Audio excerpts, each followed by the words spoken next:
रात शांत थी, हवा भी शांत थी। शहर के किनारे दिन की आखिरी ट्रेन स्टेशन पर आकर रुकी। उसकी आवाज ने सन्नाटा तोड़ा। ब्रेक की आवाज खाली प्लेटफॉर्म पर गूंज रही थी। ट्रेन धैर्य से खड़ी थी। उसकी खिड़कियां स्टेशन की मंद रोशनी को रिफ्लेक्ट कर रही थीं। प्लेटफॉर्म लगभग सुनसान था। एक अकेली आकृति एक टिमटिमाते हुए लैंप पोस्ट की हल्की रोशनी में डूबी हुई ट्रेन के रुकते ही हिल गई। रमेश, समय के साथ अपनी छाप छोड़ता हुआ एक आदमी, अपनी चाय के फ्लास्क से ऊपर देखा। 15 साल से यही उसका जीवन था। आने वाली ट्रेनों की लय, थके हुए यात्रियों की गुंजन और चाय के भाप से भरे कप परोसने का अंतहीन चक्र। रमेश दिनचर्या को दिल से जानता था। वह जानता था कि आखिरी ट्रेन कब आएगी, कितने यात्री उतरेंगे और वह कितने कप चाय बेचेगा।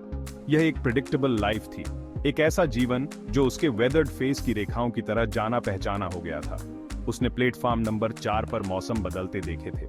उसने अनगिनत हेलोज और गुड बाइज देखे थे। फिर भी उसका अपना जीवन अपरिवर्तित रहा। स्टेशन, जो कभी फ्लीटिंग एनकाउंटर्स का स्थान था, उसकी पूरी दुनिया बन गया था। आज की रात ट्रेन से एक अकेली आकृति उतरी। अजनबी, लंबा और एक साधारण कुर्ते में रमेश की चाय की टपरी की ओर चला। उसके पास शांत आत्मविश्वास था, एक शांति जो ट्रेन जर्नी की जल्दबाजी भरी प्रकृति के बिल्कुल ऑपोजिट थी। चाय, अजनबी ने कहा। उसकी आवाज नरम लेकिन दृढ़ थी। ग्राहक के देर से आने पर हैरान, रमेश ने झट से एक कप चाय डाली। जैसे ही उसने अजनबी को स्टीमिंग चाय दी, उनकी नजरें मिली। उसी पल एक साइलेंट कनेक्शन बन गया। अजनबी ने अपनी चाय की एक घूंट धीरे से ली। उसकी आंखें सुनसान प्लेटफॉर्म को देख रही थीं। तुमने कई ट्रेनों को आते जाते देखा होगा, उसने आखिरकार कहा। उसकी आवाज में विजडम के हिंट था। रमेश, अजनबी की बात से इंट्रिग्ड, बस सर हिलाया, उसे बिस्कुट की एक छोटी प्लेट थमा दी। हर ट्रेन, अजनबी ने आगे कहा, अपने साथ कहानियां लेकर आती है। सपनों की कहानियां, उम्मीदों की कहानियां, नई शुरुआत की कहानियां। वह रुका। उसकी निगाहें दूर पटरियों पर जमी हुई थीं। और फिर भी यहां तुम हो, उन सभी को देख रहे हो, लेकिन खुद कभी किसी में सवार नहीं हुए। अजनबी के शब्द रमेश के अंदर तक चुभ गए। उसने पहले कभी इस बारे में ऐसे नहीं सोचा था। ट्रेनें, यात्री, वे सभी कुछ न कुछ चेस कर रहे थे, कुछ न कुछ टवर्ड्स बाराच रहे थे, और वह अपनी दिनचर्या में फंसा हुआ बस उन्हें जाते हुए देख रहा था। उसके ऊपर बेचैनी की लहर दौड़ गई। बरसों में पहली बार उसने कुछ अनफेमिलियर महसूस किया, कुछ और पाने की लालसा।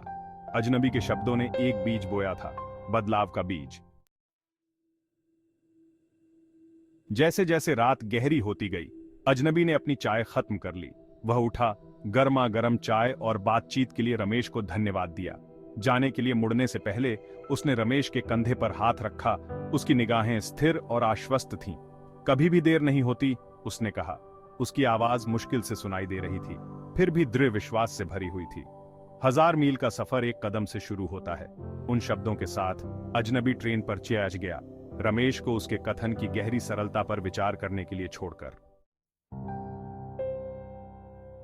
रमेश ने देखा, जैसे ही ट्रेन चली गई, उसकी लाल टेल लाइट्स अंधेरे में गायब हो गईं। अजनबी चला गया था, लेकिन उसके शब्द हवा में गूंज रहे थे, प्लेटफॉर्म के सन्नाटे में गूंज रहे थे।